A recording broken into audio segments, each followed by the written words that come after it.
கர்த்தர் பெரியவர். ஆமென். நம் நேரத்தை தாமதியாது நாம் தேவனுடைய வார்த்தைக்கு நேராக நாம் கடந்து போவோம். இந்த நாளிலும் தேவனுடைய வார்த்தையை சுமந்து வந்திருக்கிற ஊழியக்காரியை இயேசுவின் நாமத்தினாலே வாழ்த்தி வரவேற்கின்றேன். எல்ரோய் சர்வதேச ஊழியத்தின் சார்பிலே அவர்களை நான் வாழ்த்தி வரவேற்கிறேன். சகோதரி ஷிக்கினா கருணைதாஸ் அவர்கள் இந்த நாளிலும் இந்திய தேசத்திலிருந்து அவர்கள் அநேக ஊழியத்தின் நிமித்தம் ரொம்ப பிஸியாக இருந்தாலும் நம்ம கூப்பிடுகிற வேலையிலே இன்றைக்கு வந்து நான் செய்கிறேன் என்று சொல்லி வாக்கு சொல்லி இந்த நாளிலே வந்து இவருடைய வார்த்தை பகிர்ந்து கொள்ள வந்திருக்கிறாங்க. அவர்களை நாங்கள் இயேசுவின் நாமத்தினாலே வாழ்த்தி வரவேற்கிறோம். Praise the Lord sister. Praise the Lord. இந்த கூகுள் மீட்ஸ்ல இணைந்திருக்கிற அனைவருக்கும் இயேசு கிறிஸ்துவின் நாமத்திலே என்னுடைய ஸ்தோத்திரங்களை துதிகளை ஏறெடுக்கிறேன். குறிப்பாக ஆண்டவராகிய இயேசு கிறிஸ்துவுக்கு மகிமை உண்டாவதாக. சகோதரி அவர்களுக்கும் என்னை இந்த கூடுகையிலே அழைத்த அருமையான சகோதரிக்கும் மலர் சகோதரிக்கும் அவருடைய குடும்பத்தாருக்கும் குறிப்பா பாஸ்டருக்கும் என் நன்றியை நான் தெரிவித்துக் கொள்கிறேன். நமக்கு கர்த்தருடைய வார்த்தைக்கு போகலாம். நமக்கு கொடுக்கப்பட்ட வார்த்தைகளை கேட்டு அதற்கு நம்மை கீழ்ப்படுத்த தேவன் நமக்கு கிருபை செய்வாராக. இன்றைக்கு நான் உங்களுக்காக தெரிந்து கொண்ட ஒரு வேத பகுதி, நாம் அனைவருக்கும் நன்றாக தெரிந்த ஒரு வேத பகுதி, சங்கீதம் 23.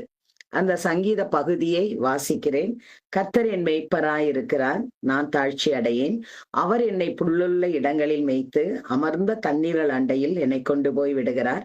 அவர் என் ஆத்துமாவை தேற்றி தம்முடைய நாமத்தின் நிமித்தம் என்னை நீதியின் பாதைகளில் நடத்துகிறார். நான் மரண இருளின் பள்ளத்தாக்கிலே நடந்தாலும் பொல்லாப்புக்கு பயப்படேன். தேவரீர் என்னோடு கூட இருக்கிறீர், உமது கோலும் உமது தடியும் என்னை தேற்றும். என் சத்துருக்களுக்கு முன்பாக நீர் எனக்கு ஒரு பந்தியை ஆயத்தப்படுத்தி என் தலையை எண்ணெயால் அபிஷேகம் பண்ணுகிறீர். என் பாத்திரம் நிரம்பி வழிகிறது. என் ஜீவனுள்ள நாளெல்லாம் நன்மையும் கிருபையும் என்னை தொடரும். நான் கர்த்தருடைய வீட்டிலே நீடித்த நாட்களாய் நிலைத்திருப்பேன். அல்லேலூயா. இந்த வேத பகுதியை நாம் அடிக்கடி சிறு பிராயத்திலிருந்து வாசிக்கிற ஒரு பகுதி. இங்கு கர்த்தர் நம்முடைய மேய்ப்பர் என்று தன்னை அடையாளப்படுத்துகிறார். இந்த சங்கீதத்துல 6 வசனங்கள் உண்டு. ஒவ்வொரு வசனமும் கர்த்தருடைய ஒவ்வொரு குணத்தையும் அவருடைய நாமத்தையும் குறிக்கிற வசனம். முதலாவது வசனம் கர்த்தர் என் மேய்ப்பராய் இருக்கிறார். அதாவது ஏகோவா ரா, ஏகோவா ரா, நான் உன்னுடைய ஏகோவா ராவாகிய தேவனாயிருந்து உன்னை போஷிக்கவும் உன்னை காப்பாற்றவும் உன்னை வழி நடத்தவும் நான் வல்லவராய் இருக்கிறேன் என்று ஆண்டவர் சொல்லுகிறார். 2வது வசனத்துல வாசிக்கும் பொழுது அவர் என்னை புல்லுள்ள இடங்களில் மேய்த்து அமர்ந்த தண்ணீர்கள் அண்டையில் என்னை கொண்டு போய் விடுகிறார். என்னுடைய தேவைகளை சந்திக்கிற தேவனாய் இருக்கிறார். ஏகோவா ஈரே, ஏகோவா ஈரே என்று நம்ம வேதத்துல வாசிக்கிறோம் அல்லவா? கர்த்தருடைய பர்வதத்துல எல்லாம் பார்த்து கொள்ளப்படும்.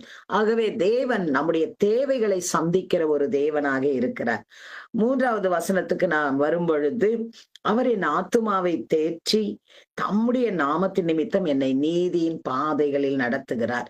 அதாவது ஏகோவா சீட்கேனு, ஏகோவா கர்த்தரின் நீதி, ஏகோவா சீட்கேனு என்ற வார்த்தையை நாம் வேதத்திலே வாசிக்கிறோம். எரேமியால கர்த்தர் என்னுடைய நீதியான தேவன்.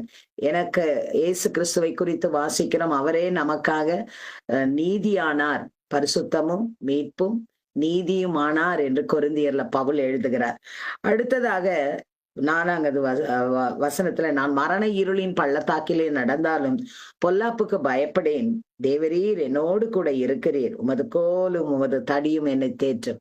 கர்த்தர் நம்மோடு கூட இருக்கிறார். ஏகோவா ஷம்மா, ஏகோவா ஷம்மாவாக இம்மானுவேல் தேவனாக ஒவ்வொரு நாளும் கர்த்தர் நம்மோடு இருந்து நம்மை நடத்துகிறவராய் இருக்கிறார். அது மாத்திரமல்ல, 5வது வசனத்துக்கு நாம் வரும்போது என் சத்துருக்களுக்கு முன்பாக நீர் எனக்கு ஒரு பந்தியை ஆயத்தப்படுத்தி என் தலையை எண்ணெயால் அபிஷேகம் பண்ணுகிறீர். என் பாத்திரம் நிரம்பி வழிகிறது. சோ அங்க ஒரு வெற்றியின் வார்த்தையை நாம் பார்க்கிறோம். வெற்றி கொடுக்கிறவர், சத்துருக்கு எதிராக நமக்கு வெற்றி கொடுக்கிறவர், நாம் எதிர்கொள்ளுகிற பிரச்சனைகளிலே நமக்கு வெற்றி கொடுக்கிற தேவன். ஆகவே அந்த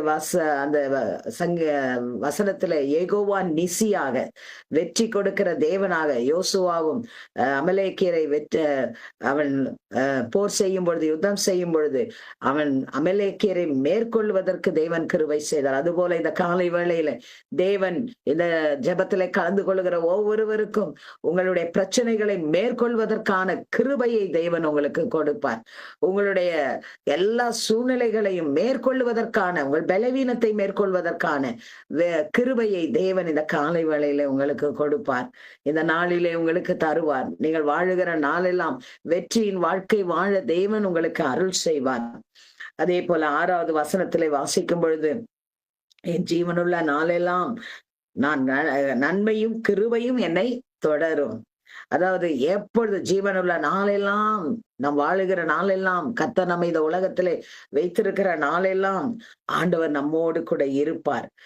ஏல் ஓலாம் தேவன், அவர் ஏல் ஓலாம் தேவன், சதா காலமும் இருக்கிற தேவன், சதா காலமும் நம்மோடு இருக்கிற தேவன், ஏல் ஓலாம் தேவனாய் இருந்தவரை நடத்துவார்.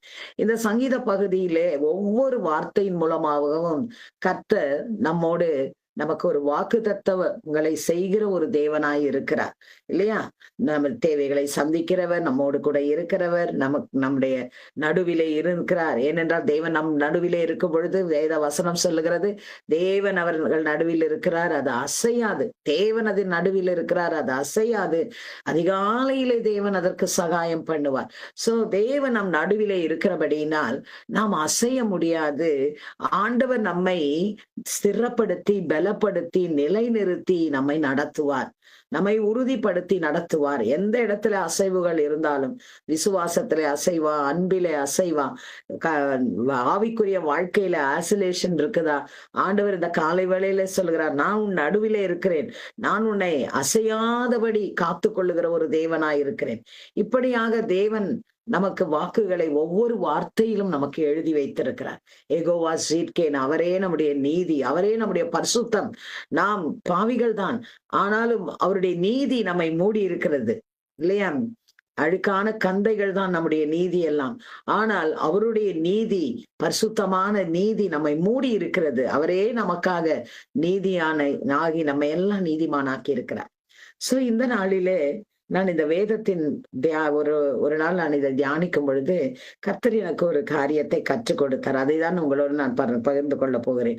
தாவீது உலக வாழ்க்கையிலே கர்த்தர் தன்னோடு எப்படி இருக்கிறார் என்பதை இந்த 6 வசனங்களில், குறிப்பாக 1-5 வரையும், 6வது பகுதியில பாதியில, முதல் பகுதியில, என் ஜீவனுள்ள நாளெல்லாம் நன்மையும் கிருபையும் என்னை தொடரும் என்று சொல்லுகிற வரைக்கும் அவன் இந்த உலக வாழ்க்கையிலே கர்த்தர் எப்படி தன்னோடு கூட இருந்து, தன் நடுவிலே இருந்து, தனக்கு மேய்ப்பனாய் இருந்து, தன்னை போஷித்து காத்து, தனக்கு வெற்றி கொடுத்து, தன்னை எதிர்கொள்ளுகிற எல்லா சத்துருக்களிடத்திலும் அவர் வெற்றி தந்து நடத்துகிறார் என்பதை மிக தெளிவாக விவரிக்கிறார்.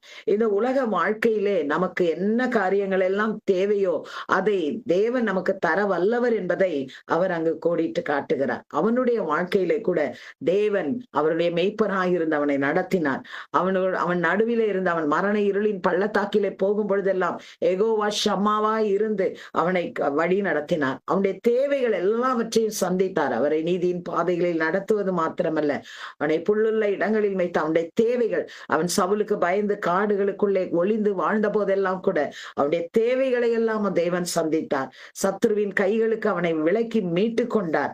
அது மாத்திரமல்ல, ஒரு வெற்றியுள்ள ஒரு வாழ்க்கை வாழ, ஒரு அரசனாக அவன் வாழ தேவன் அவனுக்கு கிருபை கொடுத்தார். நமக்கு கூட இந்த உலக வாழ்க்கையில நாம் வாழுகிற காலம் எல்லாம் தேவன் இப்படியே நம்மோடு கூட இருப்பார். ஏகோவா ஷம்மாவாய், ஏகோவா ஈராய், ஏகோவா சீட்கேனுவாய், ஏகோவா நிசியாய், ஏகோவா ஈராய், ஏகோவா ராவாய் இருந்து நம்மை நடத்துவார். இந்த உலக வாழ்க்கைக்கு தேவையான எல்லா பாதுகாப்பும் எல்லா கிருபைகளையும் தெய்வம் நமக்கு தருவார். தொடர்ந்து நாம் வாழுகிற வரை நம் வாழ்க்கையிலே நன்மையும் கிருபையும் நம்மை தொடரும்படி செய்வார். அடுத்ததாக அவர் அடுத்த ஒரு வார்த்தை சொல்லுகிறார், நான் கர்த்தருடைய வீட்டிலே நீடித்த நாட்களாய் நிலைத்திருப்பேன். இவ்வுலகில் தாவீதுக்கு நல்ல வீடும் ராஜ்யமும் இருந்தது.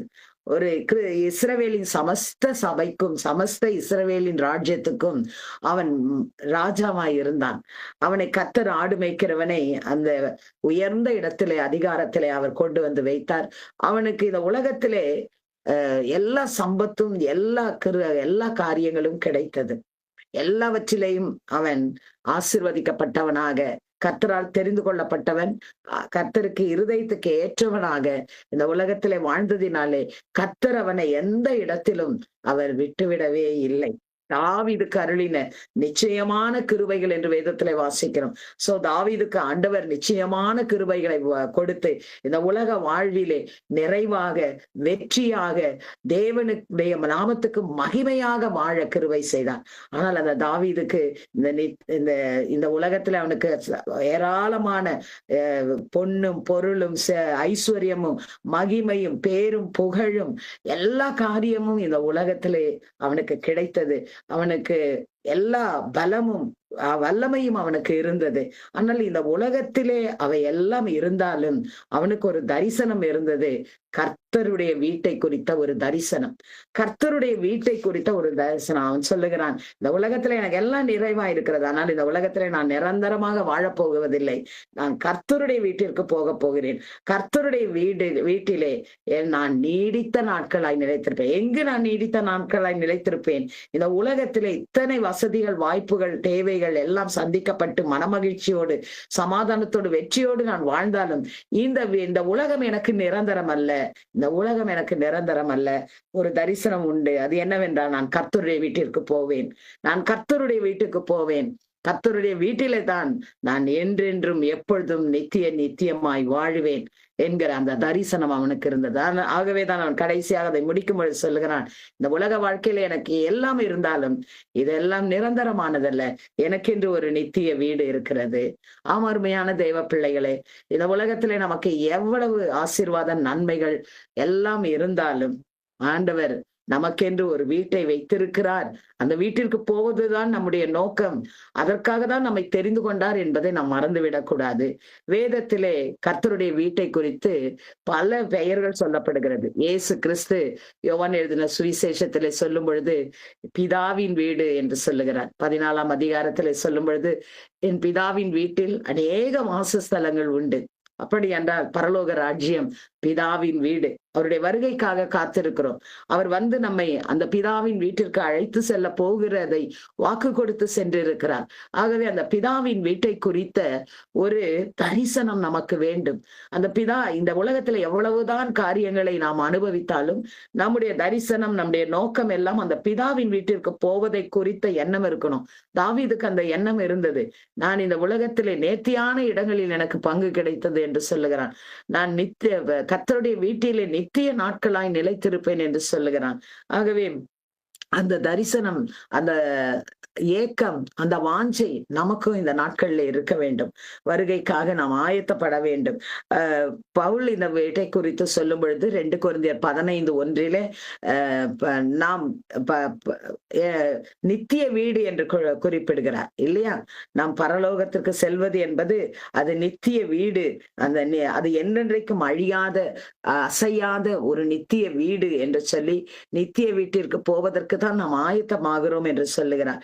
லூக்கா 16:9 இயேசு கிறிஸ்து சொல்லும் பொழுது, உங்களை நித்தியமான வீடுகளில் ஏற்றுக்கொள்வார் உண்டாகும்படிக்கு உலக பொருள்களினாலே சிநேகிதர்களை சம்பாதியுங்கள் என்று சொல்லுகிறார். கர்த்தருடைய வீட்டை குறித்து வேதத்திலே குறிப்பாக புதிய ஏற்பாட்டு பகுதிகளிலே நாம் வாசிக்கிறோம். அது எப்படி, எங்கு கட்டப்பட்டுள்ளது என்று சொல்லி வெளிப்படுத்தின விசேஷம் 21ஆம் அதிகாரம் 2ஆம் வசனத்துல அந்த அதிகாரம் முழுவதுமே நாம் பார்க்கலாம். கர்த்தருடைய வீடு எப்படி கட்டப்பட்டிருக்கிறது. விலையேற பெற்ற கற்களாலே அது கட்டப்பட்டிருக்கிறது. அதனுடைய வீதியெல்லாம் பொன் என்று பார்க்கிறோம். அதற்கு வெளிச்சமே தேவையில்லை. ஏனென்றால் தேவனே அதற்கு நித்திய வெளிச்சமாய் இருப்பார். அங்கு அழுகை இல்லை, அங்கு புலம்பல் இல்லை, அங்கு மரணம் இல்லை, அங்கு வியாதி இல்லை, அங்கு பயம் இல்லை, அங்கு தோல்வி இல்லை. அங்கு எல்லாமே மகிழ்ச்சி, சமாதானம். அந்த இடத்துல நித்திய மகிழ்ச்சி நமக்கு உண்டாயிருக்கும். கர்த்தரே நம்முடைய வெளிச்சமாய் இருப்பார். பரலோகத்தின் தேவனோடு வாசம் செய்வோம். இந்த வெளிப்படுத்தல் 21 22 தேவனே அதற்கு ஆலயம். இங்கெல்லாம் நிறைய ஆலய கட்டிடங்களை கட்டுகிறோம். ஆனால் அங்கு தேவனே அதற்கு ஆலயம் என்று குறிப்பிடப்படுகிறது. ஆட்டுக்குட்டியானவரே அதற்கு விளக்கு என்று வேதத்தில் சொல்லப்படுகிறது. ஆகவே அப்படிப்பட்ட ஒரு நித்திய வெளிச்சமுள்ள ஒரு இடத்திற்கு நாம் போக போகிறோம். அங்கு இருள் இல்லை, அங்கு இரவு கிடையாது. அங்கு எப்பொழுதும் ஓயாமல் துதிகள், அவரை ஆராதிக்கிற ஆராதனைகள். இங்கு ஏதோ ஒரு சில நிமிடங்கள் ஆராதிக்கிறோம், அதோடு நின்று விடுகிறோம். ஆனால் தேவன் நித்தியமாய் ஆராதிக்கக்கூடிய ஒரு இடத்திற்கு நம்மை கொண்டு போகிறார். ஆகவே அந்த இடத்திற்கு போவதற்கு நாம் ஆயத்தமாக வேண்டும். இந்த காலம் வருகையின் காலமாயிருக்கிறது. அவருடைய வருகை சமீபமாய் இருக்கிறது. ஆகவே அந்த நித்திய வீட்டை குறித்த ஒரு தரிசனத்தோடு நாம் வாழ வேண்டும் என்று தேவன் விரும்புகிறார். இந்த உலக காரியங்களையே பார்த்து இதற்கே நம்முடைய நேரங்கள், இதற்கே நம்முடைய எனர்ஜி எல்லாவற்றையும் நம்ம செலவிடுவது நாம் உண்டு இல்லையா? ஆனா அதை காட்டிலும் அந்த நித்திய ராஜ்யத்திற்கான தரிசனத்தோடு, எப்படி தாவீது உலகத்திலே வாழ்ந்த போது நிறைய யுத்தங்களை செய்தான். அவனுக்கு உட்கார கூட நேரம் இல்லாம இருந்திருக்கலாம் சில நேரங்கள்ல. ஆனா இந்த உலகத்திலே அவன் எல்லா சகல காரியத்தையும் அனுபவித்தான். நிறைய அவனுடைய வாழ்க்கையில நிறைய 5 மனைவிமார்களை திருமணம் பண்ணினான். ஏராளமான பிள்ளைகள், ஏராளமான இராணுவம், ஏராளமான செல்வம். ஆனா எல்லாம் அவனுக்கு இருந்தாலும் அவனுடைய எண்ணம் எல்லாம் அந்த நித்திய வீட்டை குறித்து இருந்தது. நான் கர்த்தருடைய வீட்டிலே நீடித்த நாட்களாய் நிலைத்திருப்பேன். அப்போ இந்த உலகத்திலே நமக்கு எவ்வளவுதான் எல்லா ஆசீர்வாத நன்மைகளை கேட்டு பெற்றுக்கொண்டாலும் நமக்கு ஒரு நோக்கமும் ஒரு கவனமும் இல்லையென்றால் ஒரு வாஞ்சையும், நாம் போக வேண்டிய இடத்திற்கான அதற்கான காரியத்தை கவனிக்கிற, அதற்கான ஆயத்தப்படுகிற காரியமும் நம்மிடத்திலே இருக்க வேண்டும். நித்திய வீட்டிற்கு தேவன் நம்மை முன்குறித்திருக்கிறார், அழைத்திருக்கிறார். ஆகவே அந்த நித்திய வீட்டில எப்படி போய் சேர்வது என்பதை குறித்து தான் இன்றைக்கு நான் உங்களுக்கு சொல்ல போகிறேன். முதலாவது, இந்த நித்திய வீட்டிற்கு போவதற்கு பொண்ணு பொருள், இந்த உலகத்துல நமக்கு இருக்கிற பட்டம், படிப்பு, ஐஸ்வர்யம் இதெல்லாம் நமக்கு தேவையே கிடையாது. இதையெல்லாம் இந்த உலகத்தோடு முடிந்துவிடும். இவையெல்லாம் இந்த உலகத்துல நாம் விட்டு தான் போக வேண்டும். ஆனால் 3 காரியம் மாத்திரமே நம்மை அந்த நித்திய வீட்டிற்குள்ளே கொண்டு போய் சேர்க்கும். ஒன்று, ரட்சிப்பு. முதலாவது முக்கியமானது ரட்சிப்பு. ஆமா, நான் ரட்சிக்கப்பட்டிருக்கிறேனே, அதை ஏன் திரும்ப திரும்ப சொல்றீங்கன்னா, இந்த ரட்சிப்பு ஒரு நாள் ரட்சிக்கப்பட்டது கிடையாது. ஒவ்வொரு நாளும் நாம் ரட்சிக்கப்பட வேண்டும். ஒவ்வொரு நாளும் நாம் ஏனென்றால் இந்த உலகத்திலே நாம் ஒரு பாவமான சூழலிலே இருக்கிறோம். பாவிகள் நடுவிலே வாழுகிற, ஒரு பொல்லாத ஜனங்கள் வாழுகிறவர்கள் நடுவிலே வாழுகிறோம். இந்த உலகத்திலே உலகத்தின் இச்சைகள் இருக்கிறது, உலகத்தின் சிற்றின்பங்கள் இருக்கிறது. நம்மை சுற்றியுள்ள மக்கள் நம்மை உலகத்திற்குள்ளே இழுப்பதற்கு ஆயத்தமாய் இருக்கிறார்கள். இப்படிப்பட்ட ஒரு நெருக்கத்திலே இல்லையா? அதனால்தான் பவுல் எழுதுகிறார், எபிரேயர்ல எழுதும்போது, பாவமான எல்லாவற்றையும், பாரமான எல்லாவற்றையும் தள்ளிவிட்டு. சோ இந்த பாவம் நம்மை நெருங்கி இருக்கிறது. எப்பொழுது நம்முடைய ரட்சிப்பை எடுத்துக்கொண்டு போகலாம், ரட்சிப்பிலே விழுந்து போவோம் என்று. ஆகவே ஒவ்வொரு நாளும் ரட்சிப்பு. நம்மையும் அறியாமல் சில தவறுகள் செய்கிறோம், நம்மையும் அறியாமல் நாம் கரைப்படுகிறோம். இந்த கரைப்படுகிற காரியத்திலிருந்து நாம் விடுதலை அடைய ஒவ்வொரு நாளும் ரட்சிக்கப்பட வேண்டும். வெளிப்படுத்தின விசேஷம் 21 ரட்சிக்கப்படுகிற ஜனங்கள் அதன் வெளிச்சத்தில் நடப்பார்கள் என்று எழுதியிருக்கிறது. அப்போ ரட்சிக்கப்பட்டவர்கள், முழுவதுமான ரட்சிக்கப்பட்டவர்கள், அதாவது கடைசி வரை அந்த ரட்சிப்பிலே நிலைத்திருக்கிறவர்கள் தான் அந்த பரம ராஜ்யத்துக்குள்ளே, அந்த நித்திய ராஜ்யத்திற்குள்ளே போக முடியும். இழந்து போனதை தேடவும் ரட்சிக்கவுமே மனுஷகுமாரன் இந்த உலகத்திலே வந்தார். இந்த உலகத்திலே இயேசு வந்த நோக்கம், மரித்த நோக்கம், உயிர்த்த நோக்கம், ரட்சிப்பை மனுக்குலத்துக்கு கொடுப்பதற்காக. ஆகவே நாம் ரட்சிப்பின் அனுபவத்திலே மிக உறுதியாக இருக்க வேண்டும். ஆகவே பாவத்தின் பிரசனத்திலிருந்து இயேசு வரும்பொழுது நம்மை ரட்சிப்பார். ஆனால் அதற்கு முன்பாக இந்த உலகத்திலே பாவத்திலே சில வேளை கரைப்படும் பொழுது இயேசு நம்மை பாவத்திலிருந்து மீட்டெடுக்கிறதற்காக அவருடைய ரத்தத்தின் மூலமாய் நமக்கு ஒவ்வொரு நாளும் ரட்சிப்பை கொடுக்கிறார். ஆகவே நாம் கேட்கலாம், அந்த ரட்சிப்பை இழந்து விட முடியுமானாக்கா, இழந்துவிடக்கூடிய வாய்ப்புகள் இருக்கிறது. தேவனை விட்டு பின்வாங்கும் பொழுது, தேவனுடைய உறவிலிருந்து விலகும் போது இந்த ரட்சிப்பை இழந்து விடுவோம். ஏவாள் தேவனுடைய பிரசன்னத்தை இழந்து போனது போல நாம் தேவனுடைய பிரசன்னத்தை இழக்கும் போது இந்த ரட்சிப்பை இழந்து விடுவோம். யூதாஸ் பணத்தின் மேலே ஆசை வைத்து இயேசுவை காட்டி கொடுத்த போது அவன் இந்த ரட்சிப்பின் பாதையிலிருந்து விலகிவிட்டான். தேமா என்கிற நல்ல ஒரு ஊழியக்காரன் இந்த உலகத்தின் மீது ஆசை வைத்து தேவனை விட்டு பின்வாங்கி போனான். தேவனை விட்டு பின்வாங்கி போகிற ஒவ்வொருவரும் ரட்சிப்பை இழந்து விடுகிறார்கள். ஆகவே பின்மாற்றங்கள் நம் வாழ்க்கையிலே ரட்சிப்பை இழக்க வைக்கும். எபிரேயருக்கு எழுந்த நிருபத்திலே பவுல் இப்படி எழுதுகிறார். எபிரேயர் 2ஆம் அதிகாரம் 16ஆம் வசனத்திலே வாசிக்கும் பொழுது 16ஆம் வசனத்தை நாம் வாசிப்போம்.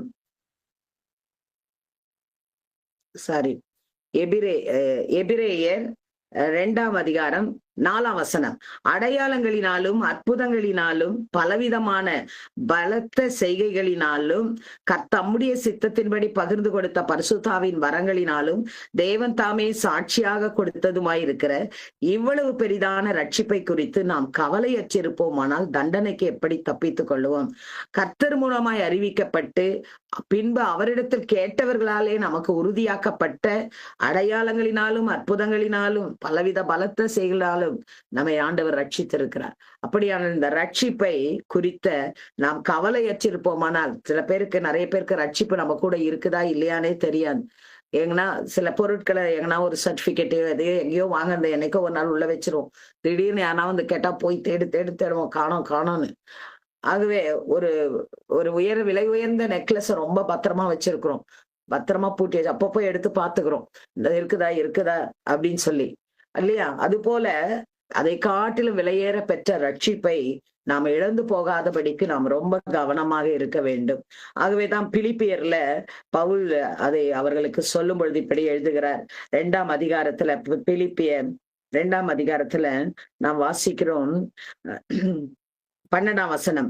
ஆதலால் எனக்கு பிரியமானவர்களே, நீங்கள் எப்பொழுதும் கீழ்ப்படுகிறபடியே நான் உங்களுக்கு சமீபமாய் இருக்கும் பொழுது மாத்திரமல்ல, நான் தூரமாயிருக்கிற இப்பொழுதும் அதிக பயத்தோடும் நடுக்கத்தோடும் உங்கள் ரட்சிப்பு நிறைவேற பிரயாசப்படுங்கள். உங்கள் ரட்சிப்பு நிறைவேற ஒவ்வொரு நாளும் அந்த ரட்சிப்பு நிறைவேற பிரயாசப்படும். இறுதியாக இயேசு வரும் பொழுதுதான் நமக்கு ஒரு நித்திய ரட்சிப்பு. எல்லா காரியத்திலிருந்தும், பாவ பிரசனத்திலிருந்து, உலகத்தின் மாயையிலிருந்து, சத்துருவின் பிடியிலிருந்து, எல்லாவற்றிலிருந்தும் நம்மை விடுவித்து அவர் ரட்சித்து அவருடைய ராஜ்யத்துக்கு கொண்டு போவார். ரட்சிக்கப்படுகிறவர்கள் தான் அதற்குள்ளே போவார்கள். என்னைக்கோ ஒரு நாள் பாவத்தை அறிக்கையிட்டோம், என்னைக்கோ ஒரு நாள் ரட்சிக்கப்பட்டோம், அந்த பழைய அனுபவத்தையே சொல்லக்கூடாது. ஒவ்வொரு நாளும் நாம் ரட்சிக்கப்பட வேண்டும். ஒவ்வொரு நாளும் கரைப்படுத்துகிற பாவங்களிலிருந்து நாம் விடுதலையாக்கப்பட வேண்டும். அடுத்ததாக இந்த நித்திய வீட்டிற்குள்ளே போவதற்கு நமக்கு தேவை பரிசுத்தம். பரிசுத்தம் ரொம்ப ரொம்ப முக்கியம். பரிசுத்தமாய் நம்மை காத்து கொள்ள வேண்டும். எபிரேயர் 12 நம்ம வாசிக்கும் பொழுது 12ஆம் அதிகாரம் 14ஆம் வசனத்துல, பரிசுத்தம் இல்லாமல் ஒருவனும் தேவனை தரிசிப்பது இல்லையே. கர்த்தரை தரிசிப்பதற்கு, கர்த்தரை பார்ப்பதற்கு, கர்த்தருடைய வருகையில பிரவேசிக்கிறதற்கு பரிசுத்தம் மிக மிக முக்கியமான ஒன்று. ஆண்டவர் நம்மை பரிசுத்தம் உள்ளவர்களாக மாற்ற வேண்டும் என்பதே தேவனுடைய சித்தமாய் இருக்கிறது என்று 1 தெசலோனிக்கேயர் 4ஆம் அதிகாரம் 3-8 வரை வாசிக்கும் பொழுது, உங்களை அழைத்தவர் பரிசுத்தர், நீங்கள் பரிசுத்தம் உள்ளவர்கள் ஆக வேண்டும் என்பதே தேவனுடைய சித்தமாய் இருக்கிறது என்று எழுதியிருக்கிறார். ஆகவே பரிசுத்தமாக வேண்டும் என்பதற்காகத்தான் தன்னுடைய பரிசுத்த ரத்தத்தை இயேசு சிலுவையிலே சிந்தினார். அந்த பரிசுத்த ரத்தம் நம்மை நீதிமான்களாக, பரிசுத்தவான்களாக மாற்றுகிறது. ஆகவே பரிசுத்தம் இல்லாமல் ஒருவனும் தேவனை தரிசிக்க முடியாது. ஆகவே இந்த உலக வாழ்க்கையிலே பரிசுத்தம் என்பது மிக மிக முக்கியம். பேதுரு இந்த காரியத்தை சொல்லும் பொழுது, ஆண்டவருடைய விலையேற பெற்ற ரத்தத்தினாலே நாம் மீட்கப்பட்டிருக்கிறோம். அந்த ரத்தம் பரிசுத்தம் உள்ள ரத்தம். அந்த ரத்தம் நம்ம எல்லா பாவங்களிலிருந்தும் கழுவி நம்மை சுத்திகரிக்கும். ஆகவே நாம் என்ன செய்யணுமா, உங்களை அழைத்தவர் பரிசுத்தராய் இருக்கிறது போல நீங்களும் உங்கள் நடக்கைகள் எல்லாவற்றிலேயும் பரிசுத்தராயிருங்கள். நாம செய்கையிலே, வார்த்தையிலே, பார்வையிலே, நம்முடைய ஒவ்வொரு செயல்களிலும் பரிசுத்தத்தை வெளிப்படுத்துகிற பிள்ளைகளாக இருக்கணும். பரிசுத்தமற்ற அசுத்தமான காரியங்களை விட்டு விலகணும். 2 கொரிந்தியர் 7ஆம் அதிகாரத்துல 6ஆம் அதிகாரத்தின் கடைசி பகுதியிலிருந்து நாம் வாசிக்கிறோம். 17ஆம் வசனத்திலிருந்து 7ஆம் அதிகாரம் 1ஆம் வசனம் வரைக்கும் வாசிக்கும் பொழுது இவைகள் 2 கொரிந்தியர் 6ஆம் அதிகாரம் 17ஆம் வசனத்துல இருந்து வாசிக்கும் பொழுது 7ஆம் வசனத்தில் 1ஆம் வசனத்தை நான் 7ஆம் அதிகாரத்துல, இப்படிப்பட்ட வாக்குத்தத்தங்கள் நமக்கு உண்டாயிருக்கிறபடியினால் பிரியமானவர்களே, மாம்சத்திலும் ஆவியிலும் உண்டான எல்லா அசுசியும் நீங்க நம்மை சுத்திகரித்து கொண்டு பரிசுத்தமாகுதலை தேவ பயத்தோட பூரணப்படுத்த கடவும். பரிசுத்தமாகுதலை நாம் பூரணப்படுத்த வேண்டும். அப்பொழுதுதான் நாம் பரலோகத்துக்கு போக முடியும். ஆனா இந்த உலகத்துல நம்மளை பூரணராக்குகிறவர் இயேசு கிறிஸ்து ஒருவர் மாத்திரமே. ஆகவே அவருடைய ரத்தத்தினாலே ஒவ்வொரு நாளும் பரிசுத்தத்தை நாம் பெற்றுக்கொண்டு அதை காத்துக்கொள்ள வேண்டும் என்று தேவன் விரும்புகிறார். பரிசுத்தத்தை நாம் நாட வேண்டும், பரிசுத்தத்தை நாம் வாஞ்சிக்க வேண்டும். கர்த்தருக்கு பயந்து தீமையை விட்டு விலகி, அந்த பரிசுத்தத்திற்கு அடிப்படையான காரியம் என்னன்னா கர்த்தருக்கு பயப்படுகிறது. யோசேப்பை போல கர்த்தருக்கு விரோதமா எப்படி நான் பாவம் செய்வேன், தானியேலை போல தீட்டானதை ஒன்றும் நான் தீட்டுப்படுத்த, என் ஆத்துமாவை தீட்டுப்படுத்த விடமாட்டேன் அப்படின்னு சொல்லி, யோசேப்பை போல, யோபுவை போல, யோபுவை குறித்து ஆண்டவர் சொல்லும் பொழுது தேவனுக்கு பயந்து பொல்லாப்புக்கு விலகுகிறவர்.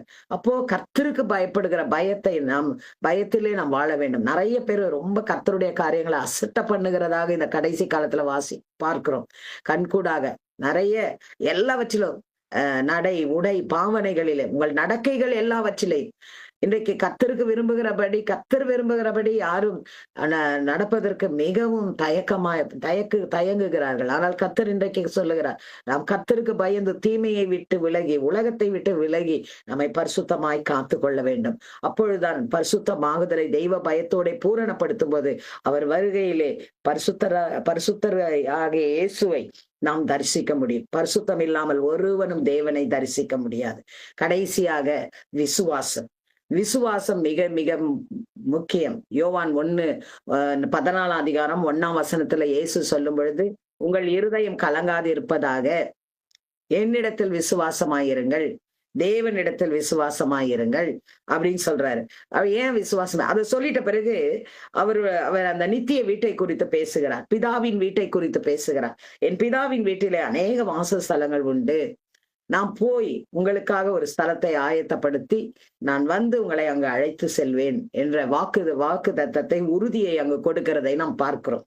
அப்படியானால் விசுவாசம் ரொம்ப முக்கியம்.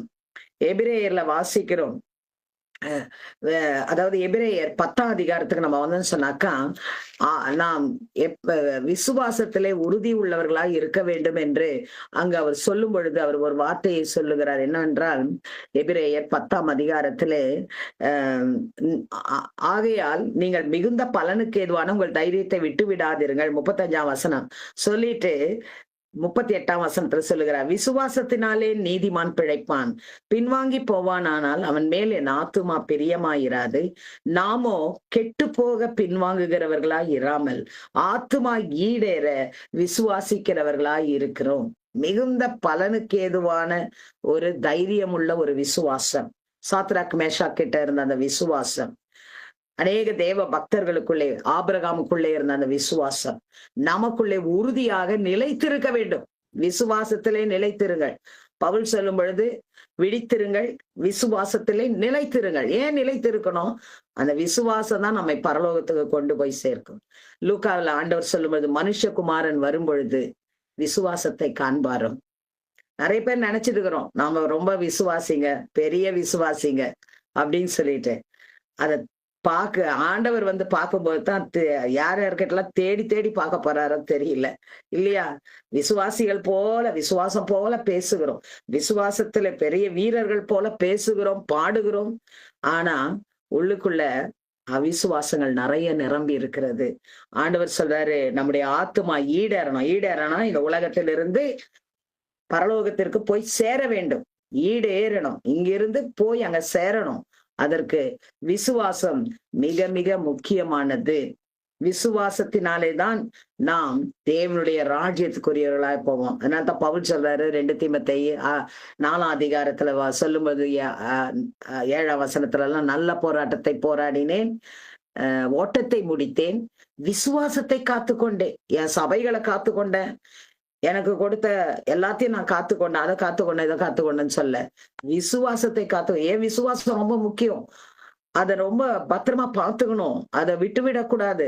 விசுவாசத்தில நாம் உறுதியாயிருக்க வேண்டும், நிலைத்திருக்க வேண்டும். ஏன் தெரியுமா? அந்த விசுவாசம் தான் நம்மளை கொண்டு போய் பரலோகத்துல சேர்க்கும், ஆண்டவரோடு கூட கொண்டு போய் சேர்க்கும். அதனாலதான் சொல்றேன், நான் இந்த உலகத்துல நல்ல போராட்டம், நிறைய ஊழியம் செஞ்சேன், நிறைய சபைகளை கட்டினேன், என் ஓட்டத்தை இன்னைக்கு முடிக்கிறேன். நான் எதை கொண்டு போறேன்னாக்கா, நான் எப்படி போறேன்னாக்கா விசுவாசத்தை காத்து கொண்டேன். அந்த விசுவாசம் என்னை ஆண்டவரிடத்துல கொண்டு போய் சேர்க்கிற விசுவாசம். ஆகவே அருமையான தேவனுடைய பிள்ளைகளே, இந்த நாளிலே கூட தேவன் நம்மோடு பேசி இருக்கிறார். நமக்கு இந்த உலக வாழ்க்கையிலே நமக்கு எத்தனை ஆசீர்வாத நன்மைகள் உயர்வுகள் இருந்தாலும் நமக்கு ஒரு தரிசனம் தேவை. நாம் கர்த்தருடைய வீட்டிற்கு போக வேண்டும், அந்த நித்தியமான பிதாவின் வீட்டிற்கு நாம் போக வேண்டும். அதுதான் நம்முடைய அல்டிமேட் கோல். அதற்காக தான் நாம் காத்திருக்கிறோம், அதற்காகத்தான் இயேசு காத்திருக்கிறார், அதற்காக தான் இயேசு சீக்கிரம் வரப்போகிறார். ஆகவே அவர் வருகையிலே அந்த நித்திய வீட்டிற்கு போவதற்கு நாம் இங்கிருந்து ஒன்றையும் கொண்டு போக போவதில்லை. இங்க இருக்கிற எந்த உலக காரியங்களும் நம்மோடு கூட வரப்போகிறதில்லை. ஆனால் ஒன்று நிச்சயம், நாம் அங்கு போக வேண்டும் என்றால் நம்முடைய ரட்சிப்பு நிறைவேறணும், முழுமையான ஒரு ரட்சிப்பு. ஆகவே அதிலே ரட்சிப்பை இழந்து போகாதபடி கவனமா இருக்கணும். ரட்சிப்பின் வஸ்திரத்தை நாம் இழந்து போகக்கூடாது. இரண்டாவது பரிசுத்தம். பரிசுத்தம் நீதியின் சால்வைன்னு சொல்லப்படுகிறது. பரிசுத்தத்தை நாம் இழந்து விடக்கூடாது.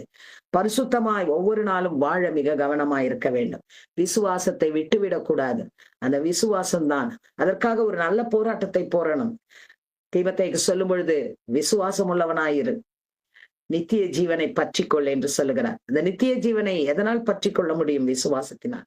கர்த்தர் இந்த கிருபையை இந்த காலை வேளையில, இந்த நாளிலே இதிலே கலந்து கொண்டிருக்கிற ஒவ்வொருவருக்கும் தந்து உங்களை அந்த நித்திய ராஜ்யத்துக்கு உரியவர்களாக மாற்றி ஆயத்தப்படுத்தி அவருடைய வருகையிலே நீங்கள் காணப்பட கர்த்தர் கிருபை செய்வாராக. நாம் கண்களை மூடி ஒரு நிமிடம் கர்த்தருடைய சமூகத்திலே அந்த நித்திய வீட்டிற்காக என்னை ஆயத்தப்படுத்தும் ஆண்டவரே என்று சொல்லலாமா? ஒருவேளை உங்களுக்குள்ளே ரட்சிப்பு இல்லாமல் இருக்குமானால், பரிசுத்தத்திலே குறைவுபட்டிருப்பீர்களானால், விசுவாசத்திலே குன்றி போயிருப்பீர்களானால், ஆண்டவரே என் விசுவாசத்தை வத்திக்க செய்யுங்க, என்னை பரிசுத்தத்திலே நிலைநிறுத்துங்க, ரட்சிப்புக்காக நான் அதிக பிரயாசப்பட கிருபை தாங்கன்னு கேட்போமா? எங்கள் அன்பின் தகப்பனே, இந்த ஜெபத்திலே இணைந்திருக்கிற ஒவ்வொருவருக்கும் இந்த நாளின் செய்தியிலே கேட்டது போல உலக வாழ்க்கையிலே நீர் எங்களுக்கு யெகோவா ஈராய், யெகோவா ஷம்மாவாய், யெகோவா ரஃபாவாய் எல்லா விதத்திலும் எங்களோடு இருந்து எங்களை நடத்தினாலும் எங்களுக்கு ஆண்டவரே தாவீதுக்கு இருந்தது போல ஒரு தரிசனம், கர்த்தருடைய வீட்டை குறித்த ஒரு தரிசனம் எங்களுக்கு தந்து வழி நடத்தும். அதற்கான தேவை எங்களுடைய ரட்சிப்பு, எங்களுடைய பரிசுத்த வாழ்க்கை, எங்களுடைய விசுவாச வாழ்க்கை. ஆண்டவரே, இதிலே நாங்கள் மிக கவனமாய் இருக்க, அதில் நிலைத்திருக்க ஆண்டவர் எங்களுக்கு கிருபை தாரும். இது நிமித்தமாய் நாங்கள் உம்முடைய வருகையை சந்திக்க எங்களை ஆயத்தப்படுத்திக் கொள்ள கிருபை தாரும். துதிகன மகிமை உமக்கு செலுத்துகிறோம். இரட்சகர் இயேசுவின் மூலம் ஜெபிக்கிறேன் பிதாவே, ஆமென்.